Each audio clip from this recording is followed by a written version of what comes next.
¿Reconocer que no sabemos sería un primer paso hacia la felicidad? Lo hablamos con el doctor en Sociología, Antonio Lozano. La ayuda mutua es básica para que todos podamos tener una segunda oportunidad. Nos vamos a Sanlúcar de Barrameda para conocer un premiado ejemplo. Solo en España ya son toneladas la cantidad de comida y bebida que tiramos. ¿Qué tal si nos ponemos las pilas? En Filosofía esta semana, el derecho a la disidencia, la resistencia y no quedarnos en un escenario predefinido. La Escuela de Segunda Oportunidad de Sanlúcar de Barrameda destaca por el trabajo en red que llevan a cabo desde la Fundación Marcelino Champagnat con otras instituciones y organizaciones sociales. Lo hacen bajo la máxima de: donde yo no llego, tal vez tú puedas hacer algo.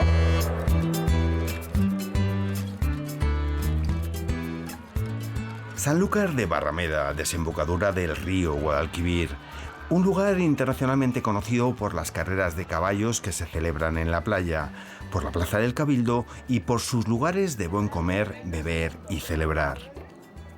Como todo lugar, Sanlúcar tiene también su cara B.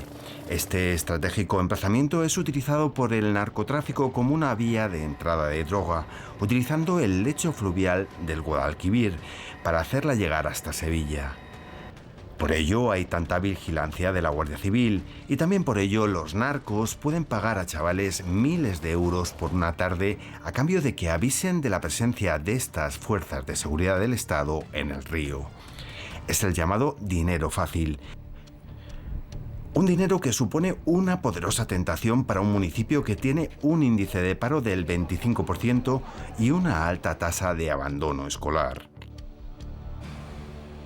En este entorno, un grupo de personas trabajan día a día por generar bienestar a otras personas que sufren enormes carencias.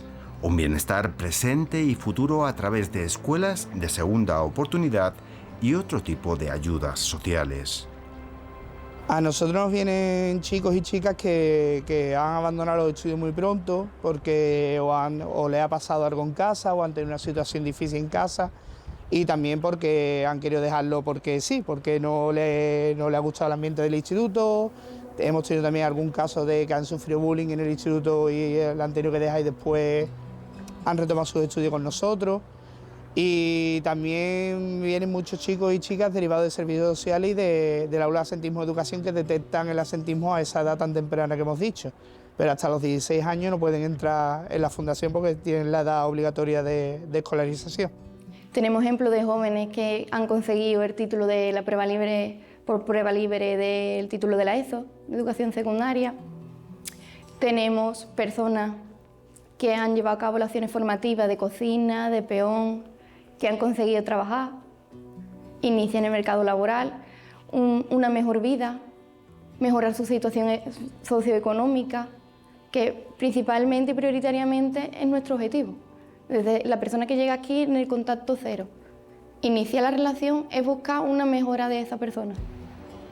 Hostelería, repostería y construcción son las áreas donde tienen una mayor capacidad de formar en la Escuela de Segunda Oportunidad de la Fundación Marcelino Champagnat en Sanlúcar de Barrameda. Desiree y Lolo accedieron a la Escuela de Segunda Oportunidad de la Fundación y ahora están trabajando en un restaurante frente a la playa y frente al Coto Doñana. Yo estaba estudiando, estaba haciendo un grado medio de electromecánica y la verdad que a mí me iba mal y me hablaron más o menos sobre la cocina. Y a mí cocina es una cosa que me gusta desde chico y yo la verdad pues me atreví y dejé el estudio del grado medio y me metí en cocina con Iván. Estaba todo el día aburrida en la cena en mi casa, salía pocas veces con mi novio, bueno, y gracias a que hice el curso, pues la cocina, verdad, me distraigo más, hago en mi casa comida, postres, todo eso me voy distrayendo. Empecé a hacer las prácticas en el bar La Loja y me gustó el trato que me dieron y me llamaron para trabajar y dije que sí de enseguida. Pues mira, la verdad que aprendimos sobre cómo trabajar en grupo. Porque en una cocina como mejor se trabaja es hablando con el grupo, si no, no se lleva para adelante. Yo lo que he aprendido es a socializarme mejor con los compañeros y el habla. Lola, estudiante actual de repostería en la Fundación, agradece la formación que recibe en la Escuela de Segunda Oportunidad y los conocimientos que la escuela le está abriendo en otras muchas materias sumamente necesarias para la vida. Hemos aprendido cursos de auxiliar de enfermería, por si pasa algún accidente. También hemos dado charlas con psicólogas sobre los valores sociales, el labor de la mujer en la sociedad. También conocernos un poco entre todos, que es lo más importante en este curso, que nos conozcamos todos y que nos llevamos muy bien. Aquí, por ejemplo, a la hora de hacer los dulces y todo, es todo en equipo. Todo conlleva que hemos hecho unos trabajos en equipo, que es lo que yo intento de transmitir, donde ellos se puedan realizar como personas individual y en equipo. Mientras esto ocurre, la oficina de la Fundación bulle. Es un hervidero de palabras que piden respuestas a situaciones complejas, propias y ajenas. Una de ellas parece simple, pero no lo es. 604 € es la cantidad que se percibe por el llamado ingreso mínimo vital en el caso de un solo individuo. Si mantiene a 2 menores, esta cantidad asciende a 967 € al mes. Pero para percibir este dinero es preciso saber realizar los trámites, algo que no está al alcance de todo el mundo. Nosotros prácticamente atendemos a toda la población mayoritariamente para el ingreso mínimo vital, para gestionarle el ingreso mínimo vital, ya que somos la única entidad que lo tramita gratuitamente aquí en Sanlúcar de Barrameda. Del piso de abajo, 2 mujeres acuden a hablar con Iván y Claudia de la dramática situación de otras personas que les preocupan. Los casos que vienen realmente son muy difíciles porque te hace ver que hay personas muy vulnerables y con situaciones de precariedad que yo no vivo y que en mi casa eso yo no lo he vivido. Entonces, vérselo a las personas de mi pueblo te hace pensar, es que es duro. Y cuando vienen aquí, que te lloran, que te dicen que necesito esto porque no tienen para darle alimento a sus hijos o porque no tienen un sustento económico, realmente a mí me cuesta porque soy muy empática y yo me lo llevo a casa en muchos casos que vienen, pero es cierto que es un trabajo, una profesión que tienes que aprender a gestionarlo y a dejarte la vulnerabilidad, la tristeza o lo que sientas con esa persona aquí, porque no puedes llevarte el trabajo a tu casa, porque te afecta el día entero y también nos afecta nuestra salud mental. Entonces es un trabajo que tendré que hacer en un futuro, porque ahora mismo soy de estudiante en un trabajo de años, digamos, que tendré que aprender a gestionar el no llevármelo a casa o saber tratarlo de una manera más adecuada. Las 2 mujeres continúan hablando con Iván y Claudia. Ambas proceden de la cocina solidaria de Nuestra Señora del Carmen, que organiza Cáritas. Lo que tratamos es que sea pinche de cocina. Aquí no le enseñamos a ser cocinero, sino pinche de cocina. Y le damos los cursos de manipulador de alimentos, de riesgos laborales, de nutrición, porque lo que tratamos es darle la caña para que ellos pesquen. Estas personas aprendan un oficio y realmente la nutrición, que es lo más importante, que la tenga bien abastecida. Y aquí le damos de comer todos los días a 20 familias, que son muchos menús, porque todo lo que aquí se hace, se le da. Nosotros no damos nada por nada. Aquí vienen a trabajar, se lo tienen que ganar.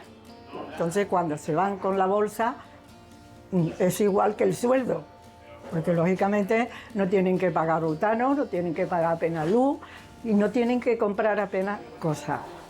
Aquí esto es como una terapia, porque durante 4 meses estamos conviviendo y es realmente una familia cuando se van de aquí.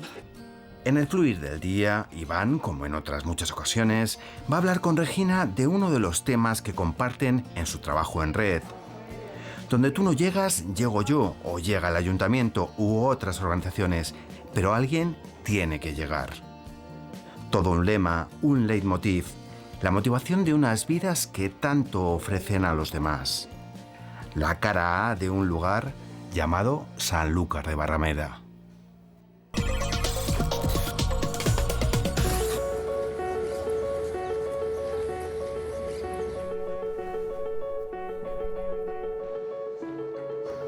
Ha llegado la hora del conocimiento.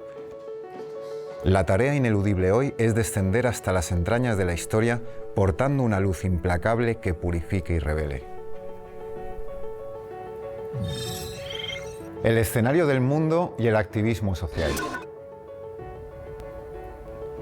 Los autores del Siglo de Oro postularon que el mundo no es más que un escenario en el que cada sujeto desempeña un papel determinado.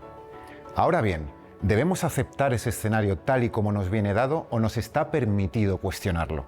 Desde una perspectiva filosófica, el pensamiento disidente siembra la semilla de una rebeldía intelectual que empuja a los individuos y a las comunidades a desafiar el statu quo y a luchar por un cambio social significativo y palpable.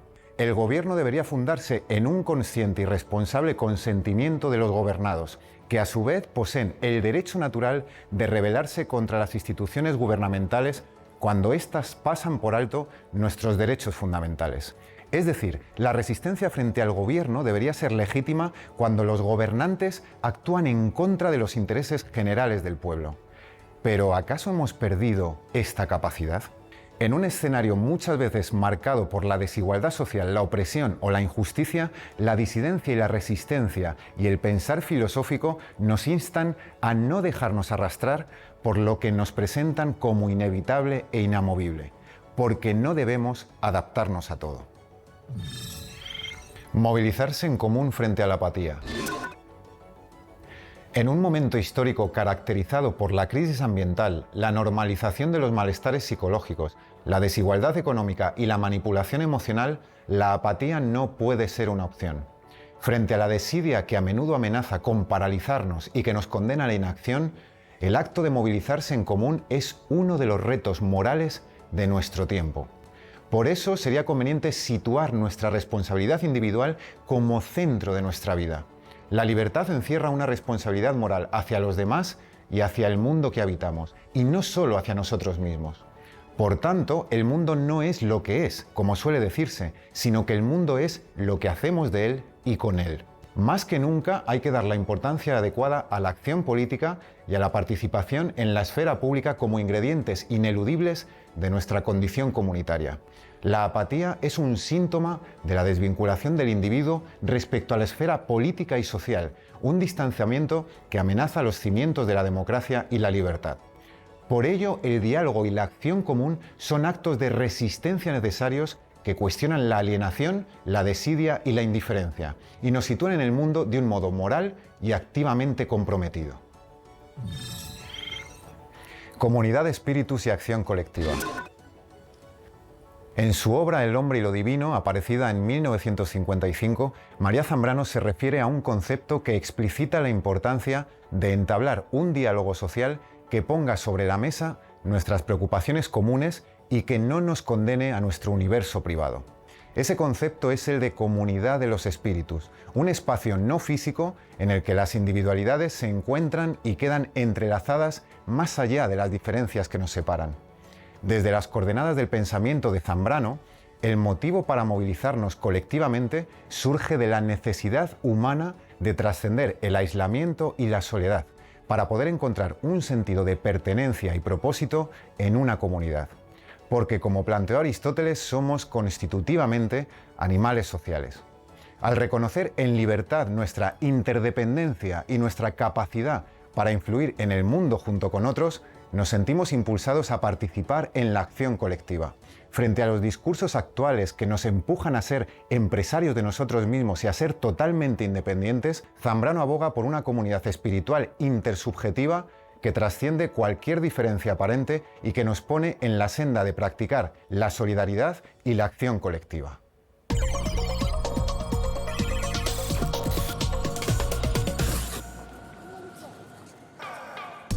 Se calcula que en el mundo hay más de 5.000 millones de usuarios de Internet, lo que representa el 66% de la población.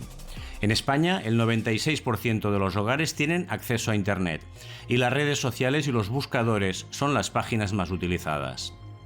Pero no todo es positivo. El discurso del odio en la red está cada vez más presente, contra personas concretas o contra colectivos por cuestiones raciales, físicas o de sexo, con la intención de menospreciar, humillar o insultar.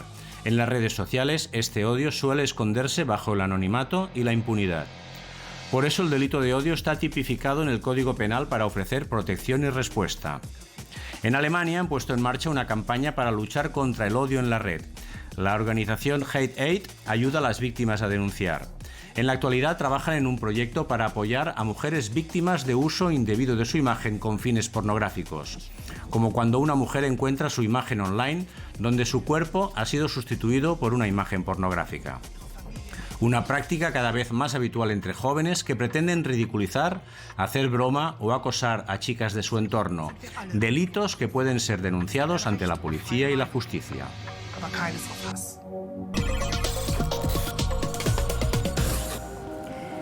¿Existe una realidad objetiva? Incluso los expertos en diferentes campos desconocen la realidad física en un 96% y, como el resto de los humanos, tienen una visión subjetiva de la realidad social, económica e individual. Antonio Lozano, doctor en Ciencias Políticas y Sociología y monje del linaje Soto Zen, nos habla hoy de la sabiduría del no saber. Bienvenido, Antonio. Gracias. ¿Por qué nos cuesta tanto reconocer que no sabemos? Bueno, básicamente porque tenemos miedo a la incertidumbre. Nos preocupa mucho no tener respuestas. Es una experiencia que nos acerca a perder el control. Entonces lo que hacemos es buscar esas respuestas y si no las tenemos las inventamos. Existe literatura de cómo al tigre le salieron las rayas. Entonces, esa es la gran dificultad, sostener la incertidumbre, sostener el no saber. ¿Cuál es la historia? Bueno, dentro de la explicación que queremos dar, se quiso ver por qué los leones eran lisos y los tigres tenían rayas. Y entonces inventaron toda una historia sobre el tigre, se inventó historias sobre las cebras.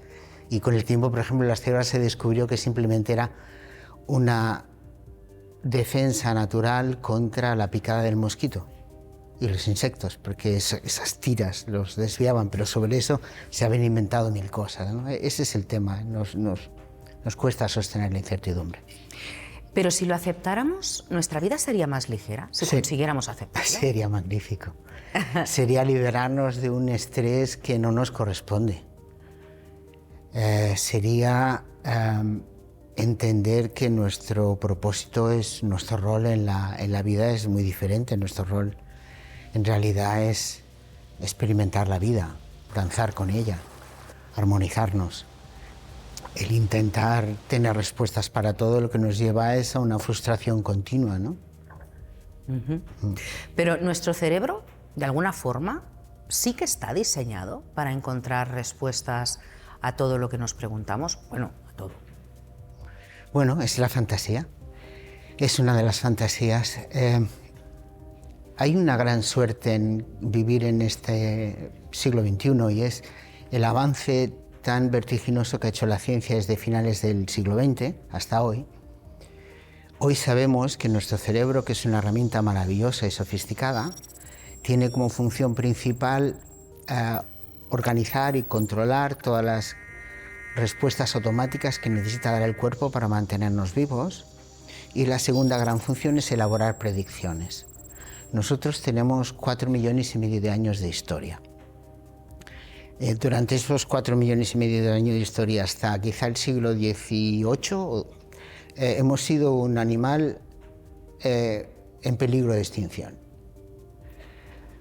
Por lo tanto, nuestro cerebro se ha desarrollado para protegernos. Ya está demostrado por la neurociencia que nuestro cerebro funciona entre un 90 y un 95% de su tiempo en modo no consciente, trabajando en todos los sistemas automáticos del cuerpo o elaborando predicciones para mantenernos vivos. Por ejemplo, ahora tú y yo estamos aquí y tenemos disponible únicamente un 10% de nuestro cerebro para atender a lo que están viendo nuestros ojos, oyendo nuestros oídos. El resto está en un proceso automático.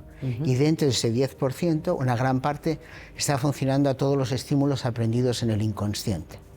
Entonces, nuestro cerebro es una gran máquina, pero los humanos no tenemos ni capacidad intelectual ni sensorial como para conocer la realidad de una manera objetiva y completa. Y eso, por la ciencia, ya lo sabemos ahora mismo.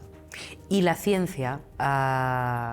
Bueno, ya empezábamos diciendo que desconocemos el 96% de la materia, y esto la ciencia lo acepta. Sí. Entonces, quizá la ciencia es quien acepta más el desconocimiento, aunque siempre intenta... Cada año nos encontramos una pequeña respuesta a algo, ¿no? Sí. Pero ¿es quien más lo acepta? Sí, la gran ciencia es muy humilde. La gran ciencia es muy humilde. Eso es lo que pasa, que no llega a los medios, no llega a la educación, ¿no? Pero la gran ciencia es muy humilde y no tiene ningún reparo. Si ves, por ejemplo, la página del CERN, del Centro de Aceleración de Partículas, en el que la Unión Europea invirtió 8.000 millones de euros y en el que trabajan casi 10.000 científicos de un montón de diferentes países, ellos reconocen con tranquilidad no solo que desconocemos el 96% de la realidad, sino que el otro 4% que conocemos, que es la materia, conocemos la naturaleza, pero no su origen, o sea, tampoco lo conocemos.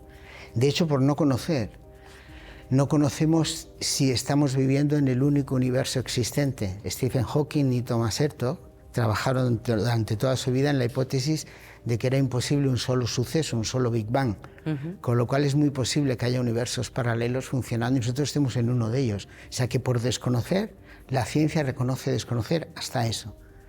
Vivimos en una realidad desconocida e intangible. Vivir es una experiencia absolutamente misteriosa y fantástica, ¿no? ¿Qué opinión te merece la teoría de Darwin? ¿Los que más se adaptan son los que dominan? Bueno, solo hay que ver la lista Forbes. No, los que más, digamos, los que dominan son los que menos se adaptan al medio. Curiosamente. Sí, y los que más lo suelen destrozar.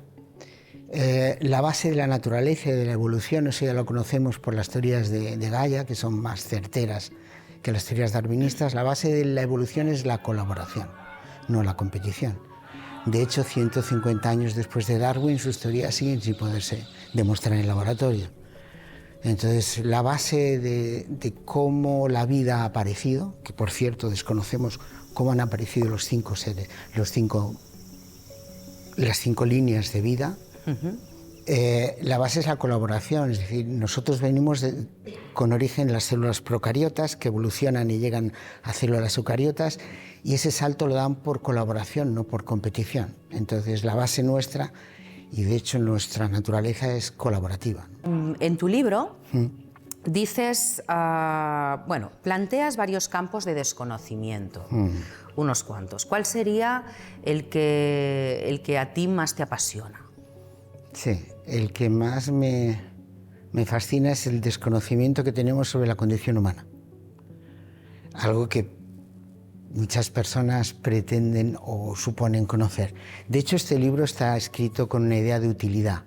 Es una herramienta de transformación para que sus lectores actualicen conocimientos y puedan cambiar comportamientos. Me explico. Por ejemplo, la ciencia hasta la mitad del siglo XX pensaba que los seres humanos éramos racionales y conscientes. Eso es lo que se sigue explicando en gran parte de la formación, no solo en secundaria, sino también en gran parte de la formación universitaria. Ahora ya sabemos por las ciencias naturales y particularmente por la neurociencia que los seres humanos, en lugar de ser racionales y conscientes, somos seres sintientes, básicamente emocionales, relacionales, y que funcionamos la gran parte de nuestra vida en un modo no consciente. Entonces, eso dibuja una condición humana totalmente diferente a la que conocemos y eso dibuja un nuevo rol, una mirada diferente al ser humano, ¿no?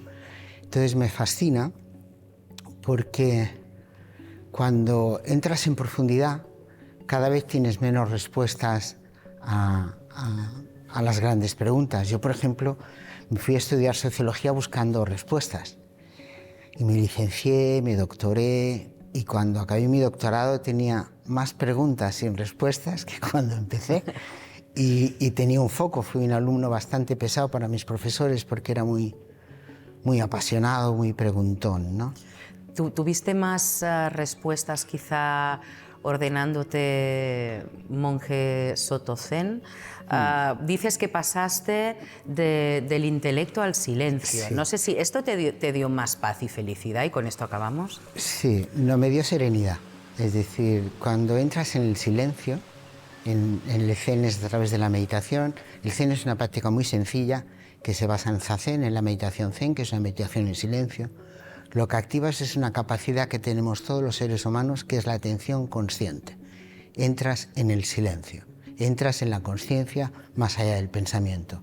y eso lógicamente te coloca en un estado de mayor serenidad, mayor paz. Sí.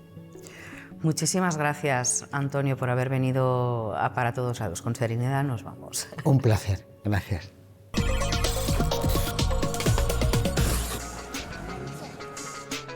Cuando tiramos los alimentos estamos tirando todos los recursos y todo el trabajo que hay detrás. Hay esfuerzo, hay sacrificio, hay una lucha diaria.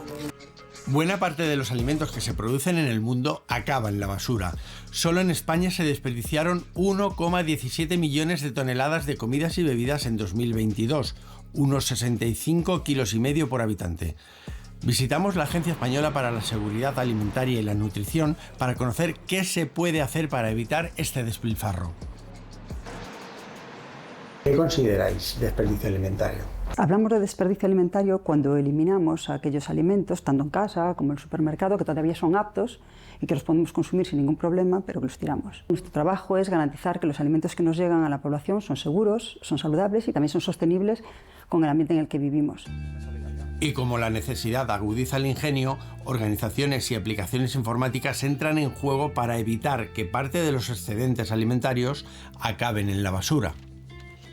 Tenemos una aplicación con la cual lo que hacemos es conectar a usuarios con miles de establecimientos, restaurantes, supermercados, panaderías, cualquier tipo de establecimiento de alimentación, que lo que hace es vender paquetes sorpresa con su excedente diario de comida a un precio pues mucho más asequible. Nosotros trabajamos con mucho producto perecedero y el producto perecedero, como su nombre indica, perece y To-Go es una alternativa perfecta para aquello que todavía nos ha puesto malo, pero que intuyes que no le vas a dar salida en la tienda. Nunca tiraríamos, ¿no? Pero le das un valor a aquello que de otra manera o donarías o bueno, en muchos casos tendrías que tirar, por supuesto. Cualquier tipo de establecimiento de alimentación que al final del día pueda tener un excedente alimentario y quiera evitar el desperdicio de alimentos, puede utilizar la aplicación y ayudarnos a seguir salvando más comida. Desde Europa hay una estrategia europea en la que estamos incorporados todos los países, que se llama la estrategia de la granja a la mesa, que incorpora eso, cómo reducir o evitar o eliminar el desperdicio desde la producción hasta el consumo,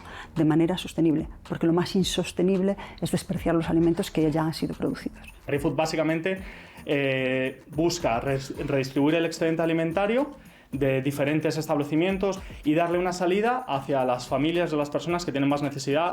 Hemos establecido una colaboración con 3 fundaciones de aquí de la zona de Tetuán y ellos nos van derivando constantemente a las familias, pero también nos está conociendo mucha gente del barrio. Como tenemos casi siempre la puerta abierta, nos preguntan, nos dicen, oye, pues mira, yo conozco a este vecino que lo está pasando mal, y nosotros les pedimos pues, que nos deriven dentro de nuestras posibilidades, que nos deriven a las personas que necesitan este apoyo. En 2022, el 70,8% de los hogares españoles se deshizo de productos aún sin cocinar. Si hablamos de los ya cocinados, un 30,2% de los hogares los tiró a la basura. Hay que concienciar a todos los actores implicados en la cadena alimentaria, desde la producción misma hasta la distribución y el consumo al final. No se pueden desechar alimentos que en su producción sean feos o tengan algún desperfecto, no se pueden desechar tampoco en la parte de la distribución y de la comercialización, y para eso tenemos un Real Decreto en el que facilita que esos productos que tienen un envase, una etiqueta torcida, que el envase está un poco arrugado, se puedan vender. O, por ejemplo, cuando salimos a un restaurante y nos sobra parte de la comida que hemos solicitado, a través de ese Real Decreto del que hablaba previamente, los restaurantes tienen obligación a ofrecérnoslo en un envase. Dentro de las recomendaciones dietéticas saludables y sostenibles que elaboramos, incorporamos también temas relacionados con el desperdicio, como por ejemplo llevar la bolsa de la compra, hacer una lista antes de ir al supermercado para no comprar más de lo necesario y preparar los menús, tanto de manera diaria como semanal, para intentar utilizar todo lo que tenemos en casa y no desperdiciarlo. Los expertos nos dicen que a menos desperdicio, más ahorro, que no tirar comida puede alimentar a otras personas y reducir la huella en el medio ambiente. Son conclusiones que no tienen desperdicio. En el país más rico del mundo no se tira nada. No se tira nada. Nada. Es inspirador ver cómo la creatividad se activa para hacer de este mundo un lugar mejor. Y contarlo, claro está, es una de las razones de ser de nuestro programa. Os esperamos la próxima semana aquí en Para Todos Lados. Un fuerte abrazo.